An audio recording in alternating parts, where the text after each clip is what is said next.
Hola, buenas tardes, ¿cómo están? Y aquí estamos muy contentos de empezar otro ciclo webinar 2022.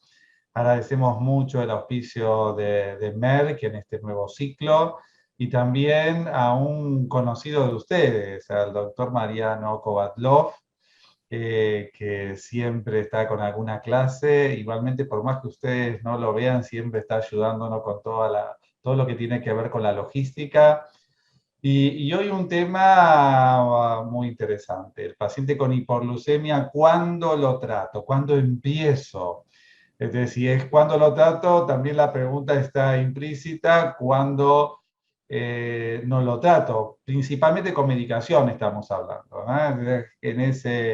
En esa línea, así que, bueno, Mariano, mil gracias. Desde ya escriban en el chat de YouTube, escriban todas las dudas, preguntas que se las vamos a ir contestando. Y recuerden que contestar las tres preguntas. Acá en el Zócalo va a aparecer el email donde ustedes pueden escribir para que nosotros les mandamos las preguntas de estos webinars. Así lo pueden completar y así obtener el certificado.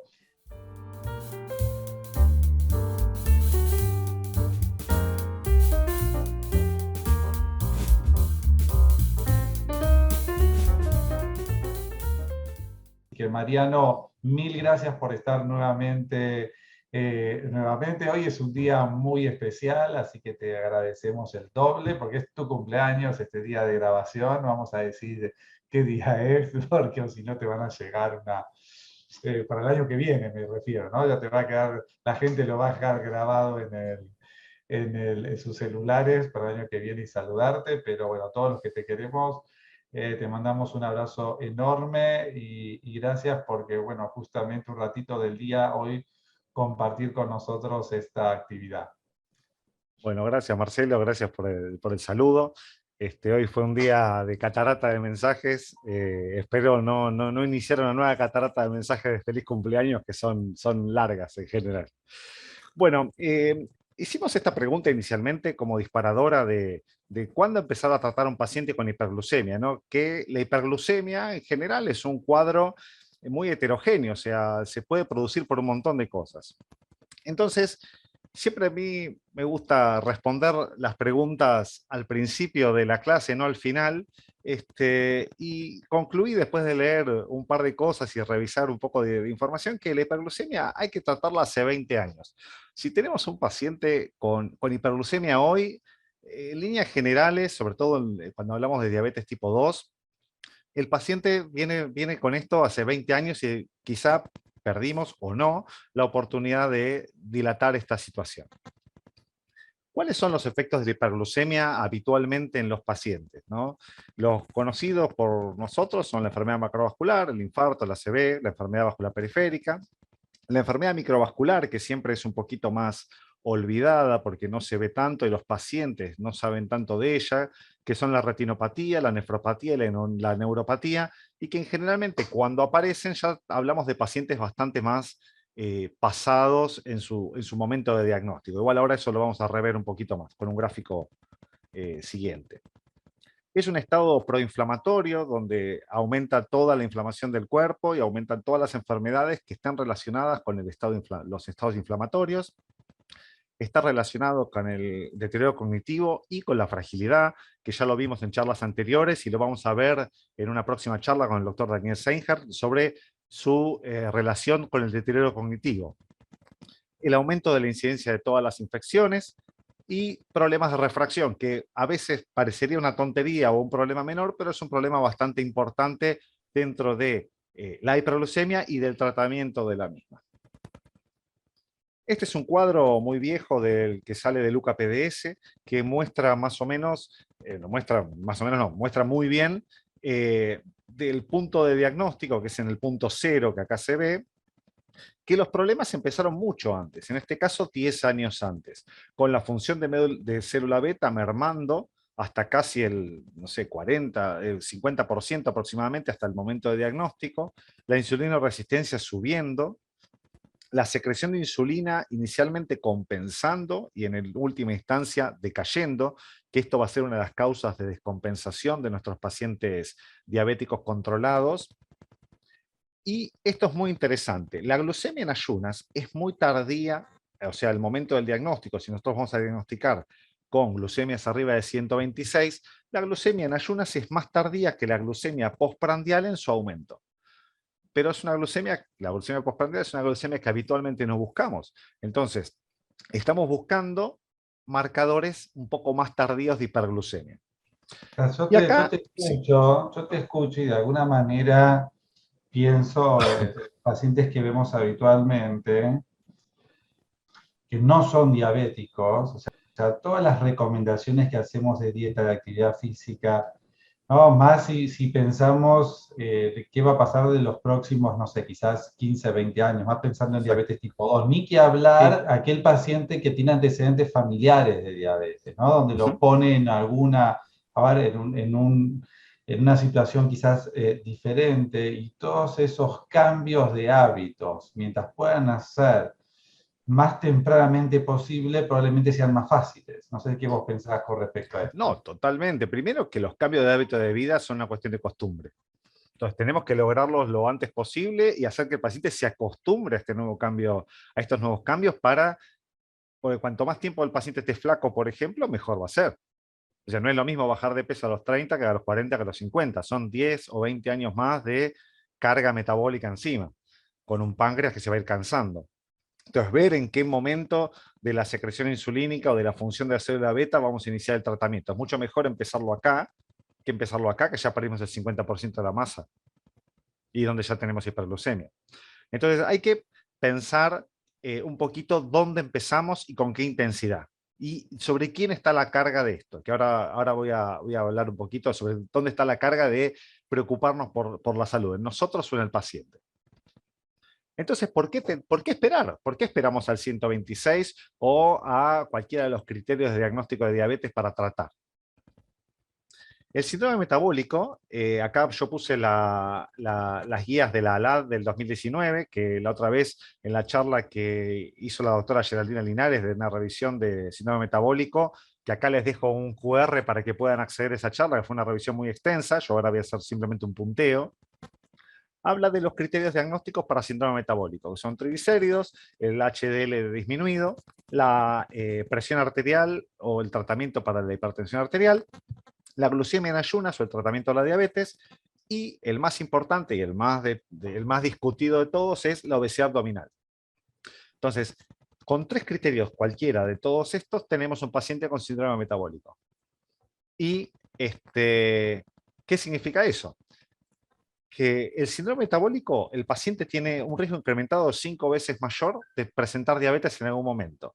Suponemos que un paciente con síndrome metabólico está en esos 10, 15 años previos a la diabetes. Tenemos que actuar antes de que llegue ese momento. Entonces, vos Que estás tiene un... hablando de alguien que hoy no es diabético, o sea, No, desde el no es punto de vista diabético. estricto. Entonces, lo ves con un paraguas mucho más amplio, o sea, no solamente la Muchísimo. diabetes en sí, sino con una visión prácticamente clínica de todos los días de ese paciente que viene, que a su vez tiene mayor tendencia, porque tiene los lípidos, como vos comentaste, también afectados, es más gordito. Entonces, ya en ese paciente, ni ya las medidas estas higiénico-dietéticas ya tenemos que ajustar. En verdad, las medidas higiénico-dietéticas se las teníamos que proponer a todos los pacientes. Y a los que tienen más riesgo, más todavía, con más énfasis. Pero todo el mundo debería comer sano y hacer ejercicio, básicamente. Eh, Y el otro tema, hablando de medidas, es justamente que nosotros vemos al paciente con sobrepeso, gordito, con cintura, con perímetro de cintura abdominal aumentado, y no hacemos hincapié en que ya tiene una enfermedad, no es que la puede llegar a tener, ya la tiene. Y a veces veo dosajes de péptido C, dosajes de insulina, que son medidas que no están, digamos, que pueden servir, pero realmente son muy complejas, caras, y no son tan fiables como la medición de perímetro abdominal, que es una medida mucho más fiable sobre resistencia insulínica. Entonces, simplemente midiéndole. Y la otra cosa es la conciencia de enfermedad. El paciente tiene que saber que está enfermo. o sea, que tiene un síndrome metabólico, que hay que decirle que tiene riesgo incrementado. Porque, entre otras cosas, como venía diciendo antes, la mortalidad es 2 veces mayor, y estamos hablando de pacientes con síndrome metabólico, no en pacientes diabéticos, que es mayor todavía, tiene una mortalidad 2 veces mayor que la población general, solo por tener síndrome metabólico. El sobrepeso y la obesidad, los pacientes con sobrepeso, el 22% va a desarrollar diabetes en algún momento. Y de los pacientes obesos, el 66% va a desarrollar diabetes. Entonces, realmente es un aumento importante que hay que tener en cuenta para hacer que el paciente tome parte en su tratamiento. Y acá viene una herramienta fundamental. El empoderamiento del paciente es totalmente necesario, ya que si no, nosotros como único motor de cambio durante los próximos 20 años del paciente vamos a claudicar, igual que el páncreas. Ahora van a entender el chiste. O sea, nosotros tenemos que hacer que el paciente tome las riendas de su tratamiento y que entienda el por qué nosotros queremos hacer esos cambios y hacia dónde queremos ir. Entonces, yo trato de utilizar herramientas que hagan que el paciente, que al paciente se le genere cierta incertidumbre, angustia o hambre de conocimiento sobre lo que tiene y lo que le puede pasar. Pero eso tiene que surgir del paciente, no de mí. O sea, yo le tengo que dar al paciente información, pero el paciente tenemos que plantarle esa semillita al paciente para que vaya creciendo y que crezca y que el paciente después pueda autocontrolarse y ayudarnos a nosotros al control. No, es Acá, interesante lo que vos comentás de la motivación, cómo los motivamos. O sea, cómo motivamos que esto realmente sea importante. Y uno de los aspectos que eventualmente yo uso mucho en el consultorio es la motivación cuando uno realmente hace lo que dice. Entonces, si nosotros realmente estamos en ese camino, es más fácil motivar al otro en ese camino que uno quiere que él transite, si uno lo transita. totalmente. Después la otra cosa es que la motivación puede ser intrínseca o interna o externa. Nosotros habitualmente los médicos usamos la motivación externa. Usted tiene que bajar de peso porque lo va a hacer mal. El paciente se asusta en el momento y se olvida. Pero si en cambio el paciente viene con la duda al consultorio, doctor, estoy gordo y yo sé que esto me trae más riesgo y quiero saber qué puedo hacer. Es totalmente diferente el efecto que vamos a tener en el paciente y el control de los objetivos. O sea, el paciente cuando está no obsesionado, pero sí motivado por el cambio, va a ser mucho más fácil lograrlo. ¿Sí? Entonces, por ejemplo, esta herramienta autogestionada de la American Diabetes Association es muy interesante porque es un cuestionario muy sencillo de más o menos 7 preguntas que lo podés hacer para vos o para un ser querido, donde vos ponés los datos como los años, si sos hombre o mujer, si tenés antecedentes de diabetes familiares, si sos hipertenso o alguna vez lo fuiste, qué raza, si sos físicamente activo y cuál es tu peso y altura. Y después te da un breve informe que también te lo manda por mail, que te indica qué tanto riesgo tenés y qué es lo que tenés que hacer para solucionarlo. Entonces, estas herramientas autogestionadas son muy interesantes porque hacen que el paciente venga con la duda al consultorio y que el motivo de consulta sea la duda del paciente y no tu inquietud porque tiene una glucemia un poquito elevada o porque tiene síndrome metabólico que lo detectaste de laboratorio. Y después la otra cosa es, una vez que tenemos el diagnóstico o queremos explicarle al paciente cuál es la situación, yo trato de utilizar ejemplos gráficos que el paciente pueda elegir. Y quizá me valga un par de cargadas, pero a mí me sirve bastante generalmente de consultorio para explicarlo y los pacientes lo entienden muy bien. Yo les digo que en este momento su cuerpo es como un camión que está sobrecargado, que eso vendría a representar el peso del paciente, el sobrepeso, con un motor de fitito o un motor muy chiquito, pero que está andando todavía. Entonces el camión todavía avanza y va bien, pero el tema es cuánto tiempo va a aguantar ese camión avanzando con sobrepeso y con un motor más chiquito, que el motor vendría a ser el páncreas, que viene perdiendo función beta.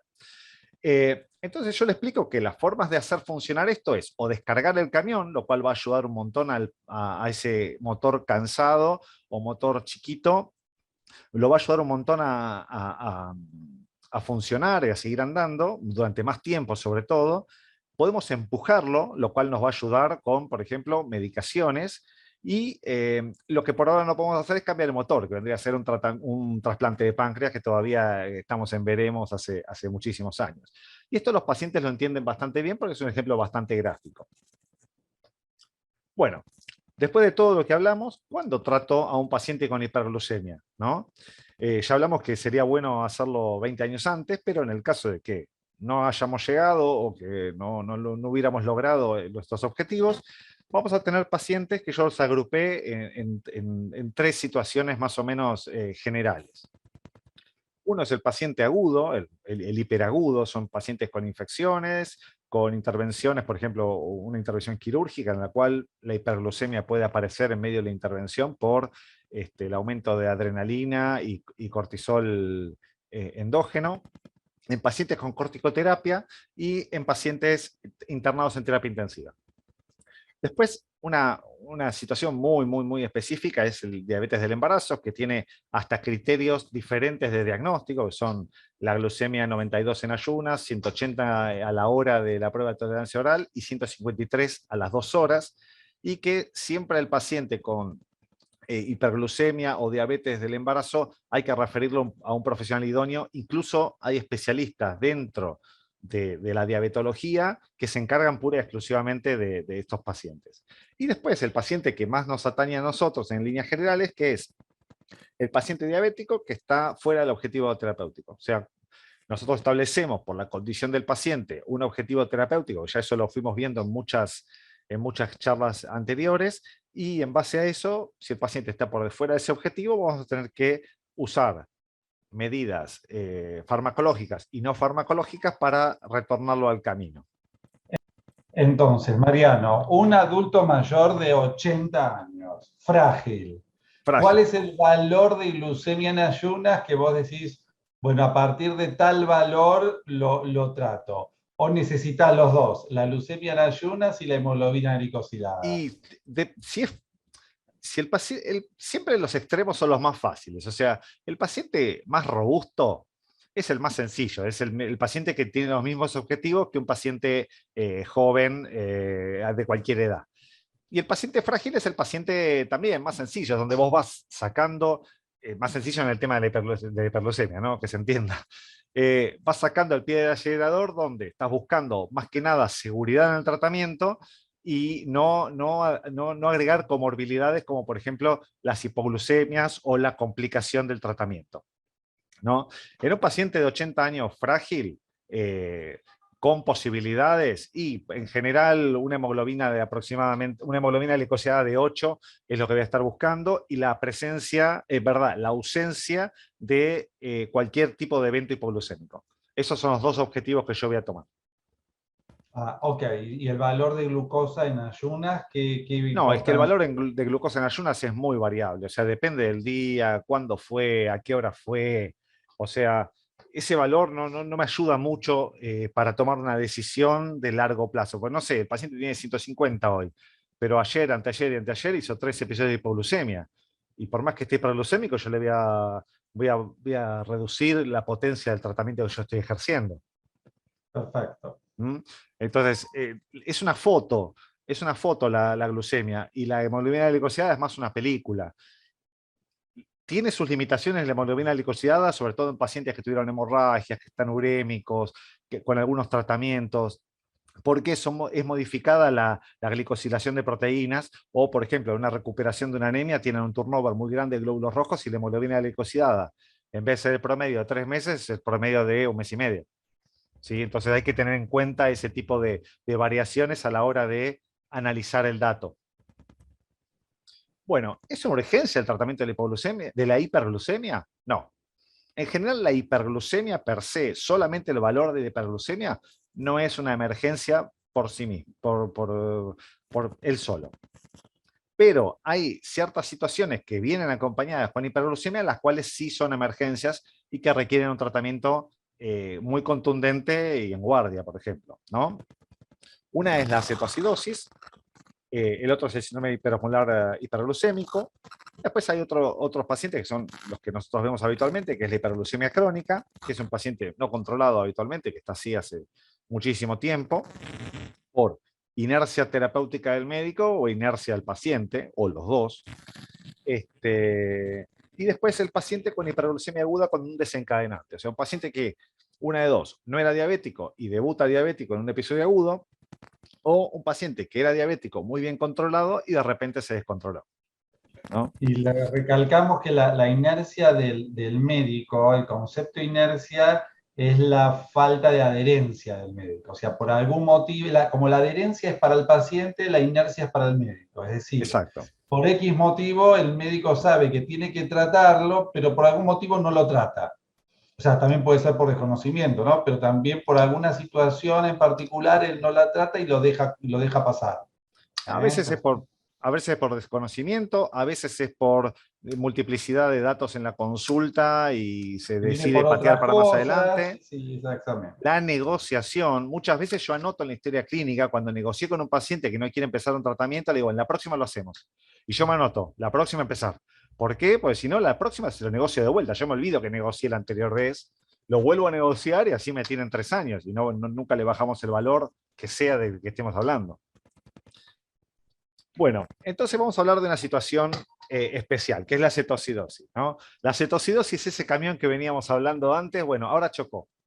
Eso sería el ejemplo gráfico de qué es lo que sucedió. El camión venía andando como podía y de repente chocó, dejó de funcionar completamente y se caracteriza por tener glucemia mayor a 250. Eso hay que charlarlo porque hay nuevas medicaciones que pueden moligerar los valores de glucemia y hacer cetocidosis normoglucémicas, o cuando el paciente se fue tratando en su casa en forma parcial y a veces no viene hiperglucémico, pero está cetósico lo mismo. Un pH menor a 7.3, que eso es fundamental para el diagnóstico de cetoacidosis. Un bicarbonato menor a 18 por el mismo motivo. Y la presencia de cetonemia o cetonuria mínimamente moderada. O sea, una cetonemia de ayuna no es una cetoacidosis, claramente. ¿Cuál es el esquema de tratamiento más sencillo que yo conozco para tratar una cetoacidosis y recordar lo que hay que hacer? Agua, insulina y tiempo. Nada más. Con eso se resuelve cualquier cetoacidosis. El mantenimiento del medio interno es una cosa, un detallito más para mejorar, y el tratamiento del desencadenante para ser más prolijos y ser buenos médicos. La idea general del paciente es solucionar el problema de la hidratación, que hay que determinar el estado de la volemia, reponer cristaloides, en general 1 litro en la primera hora, el sodio, que es el otro elemento que hay que tomar en cuenta, que es, eso es lo que nos va a determinar si vamos a utilizar una solución hipotónica o una solución isotónica. La insulina, que hay que iniciar el bolo de 0.1 kilo magro del paciente con una bomba de infusión de también 0.1 kilo, y esperar un descenso de 50 a 70 miligramos de cilitro de la glucosa en la primera hora, y si no, aumentar la dosis. Después el tema del potasio, hay que ver qué valor de potasio tiene el paciente al inicio para iniciar o no la reposición de potasio o demorarla, o también demorar la infusión de insulina en el caso de una hipopotasemia, ¿no? Porque la insulina también baja el potasio. Y en el caso del bicarbonato, solamente pacientes con pHs muy bajos se utiliza el bicarbonato, pero de manera muy, muy controlada. Para los que quieran leer en detalle todo el algoritmo de tratamiento de la cetoacidosis, es este. Lo voy a dejar para que lo puedan pausar nuevamente y verlo, o abajo está la cita bibliográfica para que lo puedan buscar. Es muy sencillo si uno piensa al tratamiento en 4 líneas totalmente independientes de tratamiento que uno va a ir modificando dependiendo los resultados del mismo. Después tenemos el síndrome hiperosmolar hiperglucémico. Este es totalmente diferente. El auto no chocó, el camión no chocó, está hiper sobrecargado y en general se ven pacientes mucho más frágiles, mucho más comprometidos desde el punto de vista de su salud. Y el diagnóstico lo vamos a hacer con una glucemia en general mayor a 600, porque la necesitamos para que sea hiperosmolar básicamente, un pH mayor a 7.3 para que no haya acidosis, un bicarbonato mayor a 15 por el mismo motivo, y una cetonuria que puede ser mínima o no estar, porque este es un cuadro en el que no falta insulina per se, sino que sobran otras cosas o faltan otras cosas. El esquema de tratamiento es muy similar al de la cetoacidosis. Pero en este momento es agua, agua, agua, porque el principal déficit es agua, insulina y tiempo. El mantenimiento del medio interno y el tratamiento del desencadenante. Con eso vamos a lograr tratar un síndrome hiperosmolar hiperglucémico. En este caso, el tratamiento del desencadenante es súper importante porque son pacientes más comprometidos, son pacientes frágiles, son pacientes institucionalizados en general. Se deshidrató durante varios días para llegar a esto. No es que llegó así porque sí. Este es el algoritmo diagnóstico terapéutico. Es muy, muy similar al de la cetoacidosis, cambia simplemente los valores en los cuales uno va a dejar de dar insulina. Pero, algo me olvidé de cetoacidosis. Justamente la hiperglucemia no es el foco del tratamiento de la cetoacidosis. De hecho, cuando uno tiene una disminución de la glucemia, uno va a darle más glucosa. ¿Para qué? Para seguir dando la insulina, que es el real tratamiento de la cetoacidosis.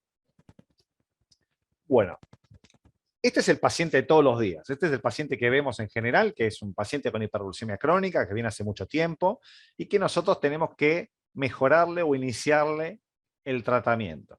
Entonces, como una manera práctica, yo tengo que tratar de ver si el paciente tiene su diabetes a predominio de insulinoresistencia, en general es el paciente gordito, el paciente más metabólico, o el paciente tiene más un perfil de insulinopenia, que es el paciente en general más flaco, que viene perdiendo peso, o sea, puede ser un paciente que era gordito que empieza a perder peso. Entonces son pacientes que nosotros tenemos que tratar de manera diferente, porque los mecanismos de fisiopatológicos son diferentes.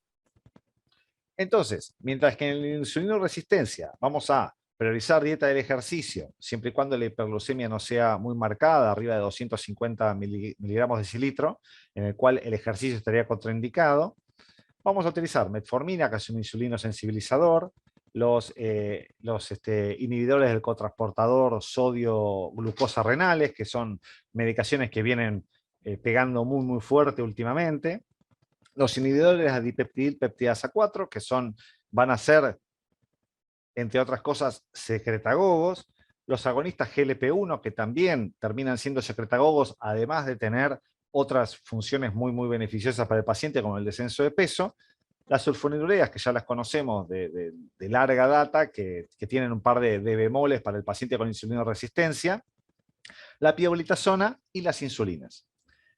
En cambio, en el paciente insulinopénico, darle metformina quizás no le aporte demasiado. Lo podemos utilizar si tiene un componente mixto, pero si el paciente está claramente insulinopénico, quizá no sea la mejor opción. Entonces, en estos pacientes voy a usar los inhibidores del cotransportador renal. ¿Por qué? Porque le van a poner un techo a su hiperglucemia. Nos van a controlar el paciente fácilmente. O sea, van a ayudarnos a controlar los picos de su glucemia. Vamos a utilizar insulina, porque es lo que le falta. Entonces, Mariano, entonces, ¿le pido o no le pido la insulina? Es el análisis de insulina. No, no es necesario. Generalmente O sea, fenotípicamente con el son fenotipo, a distinguibles. eso voy, con el fenotipo vos te das cuenta, o sea, de alguna En manera tenés una general alta. sí. En general sí. Hay pacientes que no, pero en general sí se ve. Cuando vos tenés un paciente que, no, por ejemplo, le das metformina, no tiene ninguna modificación ni nada por el estilo, vos podés empezar a pensar, entre otras cosas, que o su insulinoresistencia es muy importante, o que el paciente no es el mecanismo que le está generando su patología. Son pacientes que generalmente pierden peso. El insulinopénico pierde peso. Y es un paciente que viene con glucemias mucho más elevadas, es un paciente mucho más inestable. O sea, no es lo mismo que el paciente gordito que conocemos de siempre, digamos. Y después hay ciertas medicaciones que vamos a usar o no, dependiendo del paciente. Los agonistas GLP-1 puede ser en un paciente muy obeso, por más que sea insulinopénico. Metformina hay que ver si el paciente se va a beneficiar o no. La pioglitazona lo mismo. Las sulfonilureas realmente no. Si tiene insulinopénico, no es el mecanismo que estamos buscando, exprimir más ese páncreas. Y los IDPP4, los inhibidores de dipeptil peptidasa 4, tampoco serían la mejor opción en esos pacientes. Y a veces, cuando un paciente se nos pone era insulino resistente y se nos pone insulinopénico, suspender esas medicaciones. Pues ya no tienen más, no deberían, no tienen razón de ser. Bueno, Después tenemos el paciente que tiene un desencadenante. Es un paciente que viene más o menos bien o viene más o menos controlado y de repente cambia y se pone hiperglucémico. Hay que empezar un interrogatorio, hay que empezar a preguntarle cosas, que eso, para eso todos somos bastante buenos en líneas generales, pero hay que saber más o menos dónde indagar. ¿Qué cambios de hábitos de vida? En la pandemia los cambios metabólicos fueron drásticos, pacientes que se volvieron metabólicos, pacientes que eran más o menos controlados se volvieron metabólicos extremos. Si el paciente está infectado, si tiene una infección evidenciable o no evidenciable, si tiene una progresión de la enfermedad de base, o sea, si empezó a tener la caída de la masa beta fue tan importante que ahora el paciente es insulinopénico, o si el paciente perdió tanta masa muscular que tiene masa magra, tiene una escasísima masa magra y una sarcopenia muy importante, que son tejidos metabólicamente activos y nos ayudan a manejar al consumo de su glucosa. Si tiene una enfermedad tumoral, esto se ve en pacientes que incrementan muchísimo, sin ninguna razón, la insulinoresistencia, que generalmente es por TNF-alfa, o sea, son factores de necrosis, el factor de necrosis tumoral aumenta muchísimo la resistencia insulínica y son pacientes que no los controlamos ni siquiera con insulina o tenemos que usar dosis extremadamente elevadas de insulina y hay que sospechar un poquito la posibilidad de que haya una enfermedad tumoral. Y se está tomando nuevas medicaciones, incluidos yuyos, incluido tisanas, incluidas pastillas que le dio alguien porque le hacía bien para la artrosis, que ahí van los corticoides, entran escondidísimos y si no estamos atentos, era la causa de su hiperglucemia del paciente, ¿no? Y después, algo que a veces sucede es un paciente que viene bárbaro, que lo tenemos fantástico en líneas generales, toda la glucemia en ayunas está divina, todo muy bonito, pero la hemoglobina glicosilada nunca la logramos bajar. ¿Dónde está haciendo la hiperglucemia este paciente? Es que lo controlo, se hace automonitoreos precomidas, todo muy bonito, lo tiene genial, pero tiene la hemoglobina alta. Entonces, hay que saber dónde buscar esas hiperglucemias. Entonces, algo muy útil es pedirle los automonitoreos 2 horas después de iniciadas las comidas, controles salteados para ver dónde está esa hiperglucemia y generalmente lo vamos a encontrar en la etapa postprandial. ¿Cómo controla esa hiperglucemia postprandial? Una opción, mira que me pasó hace poquito con un paciente que empieza a debutar con registros, a veces sí, a veces no, y empezar a controlarlos, a ver, en diferentes días. Ponerle que era una semana y antes se controlaba, le ponele que se controlaba antes del desayuno, otro día antes del almuerzo, y ahí ir viendo a ver dónde estaba cuando había esas disparidades en algunos controles de un paciente que estaba institucionalizado. Y ahí pudimos ver bien dónde estaba la cuestión y para no pincharlo todos los días en diferentes comidas. O sea, era un día en No, una comida, otro día en otra, otro día en otra, antes, y sí. de esa manera pudimos entender mejor lo que le estaba sucediendo y cómo tratarlo. Hay que ver también si el paciente está institucionalizado, como decías, que supongo que es un paciente frágil, eh, cómo estaba su glicosiada. Pues si su glicosiada va bien, más o menos, quizá no tenemos que estar, podemos buscar por una Bueno, cuestión médica. justamente, estaba bien la hemoglobina glicosilada, pero tenía registros de hiperglucemia Ah, importantes. a la mañana En- sobre todo. fue una ecuación, viste, esas cosas azarosas, viste, le midieron y tenían, no sé, 170 y una hemoglobina glicosilada normal y empezar a chequear a ver qué es Y lo que le estaba sucediendo a él. eso es complicado. Si vos le encontrás hiperglucemias seguido, digamos, y la hemoglobina es normal, hay que pensar que el paciente puede estar haciendo hipoglucemias y que está compensando en otros lados. Bueno, O entonces, que, bueno, fue empezar a medir, a entender lo que le estaba sucediendo y fue una situación muy puntual, ¿Y qué viste, era? que lo pudimos organizar diferente. Dale.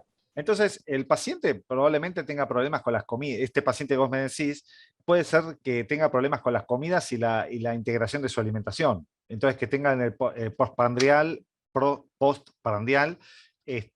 un aumento de glucemia. Entonces, una forma de mejorarlo es darle una comida proteico-grasa previa, una precomida, algo que sea solamente proteínas y solamente grasa, porque genera un reflejo con los péptidos glucagon-like y hace que el paciente tenga más saciedad, que se ralentice el vaciamiento gástrico, que es el mismo efecto que tienen los GLP-1. ¿Sí? Si en este paciente va a estar al revés, o sea, va a tener hiperglucemia, va a tener hemoglobina glicosilada aumentada y no va a tener mucha hiperglucemia en ayuno. Exacto, Entonces uno va a estar pensando si no tiene hiperglucemia postprandial. claro. Vamos a tratar de bajar el índice glucémico de las comidas, agregando fibras, agregando hidratos de carbono complejos, mezclando las comidas con proteínas, fibras, y haciendo que el paciente tenga unas porciones más moderadas dentro del plato de lo que es los hidratos de carbono. Una configuración del plato adecuada. La realización de ejercicio baja muchísimo la resistencia insulínica porque la glucosa ingresa por un mecanismo insulino independiente. Y las medicaciones. Hay medicaciones que nos van a ayudar a controlar las hiperglucemias postprandiales. ¿Sí? La metformina está puesta ahí porque mejora la hiperglucemia, la resistencia a la insulina en general, pero justamente no es para el postprandial, es más para que nada para detener la gluconeogénesis, ¿sí? Hepática. Bueno, ¿y cuáles son los problemas que podemos tener durante el tratamiento de la hiperglucemia? O sea, ya está, ya decidimos qué paciente vamos a tratar, lo estamos tratando y qué problema podemos tener por ello. Primero, la hipoglucemia, que es el más importante de todo, que ya lo hablé 100 veces. Que puede ser absoluta, o sea, Tenés que para la próxima pones de nuevo el icono para que te vayan a ver. claro, después lo pongo. Que puede ser absoluta, que es la hipoglucemia química, o relativa, que es un paciente que tenía 350 de glucemia todos los días, lo tratamos, lo pusimos en 120 de glucemia en ayunas, y el paciente tiene síntomas de hipoglucemia sin tener hipoglucemia. Eso es por bajar muy bruscamente su perfil metabólico. Los problemas de refracción que hablamos, el cristalino es avascular, entonces tarda en difundir toda la glucosa, está embebido en glucosa y funciona igual que un orejón de una pasa, se hincha de agua y el paciente, unos anteojos que le vienen sirviendo, le dejan de servir. Le tenemos que decir al paciente que no cambie sus anteojos hasta que se normalice la glucemia o se estabilice, porque si no va a cambiar los anteojos y los va a tirar nuevamente.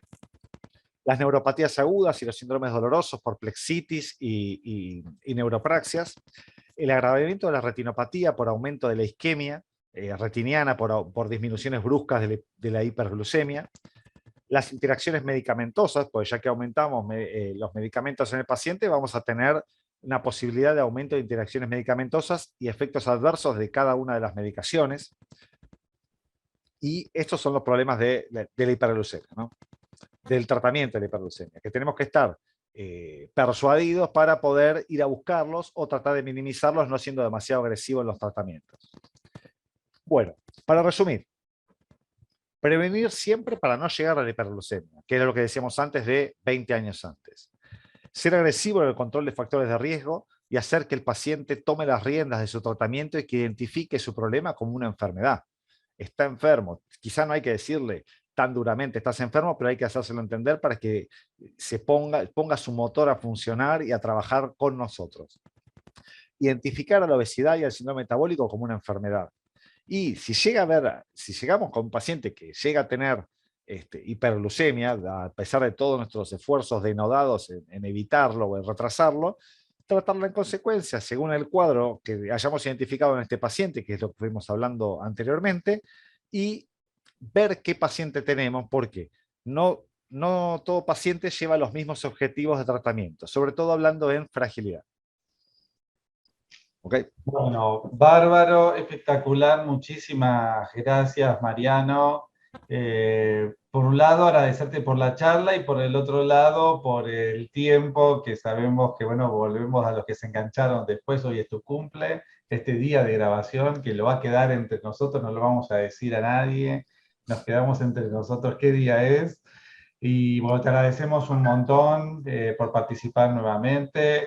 Seguro que no va a ser la última antes de fin de año, que la gente te va a No, seguir no. viendo acá. Y bueno, y a todos los esperamos en un próximo capítulo. El próximo lunes, a las 19 horas, va a salir, vamos a subir la próxima charla.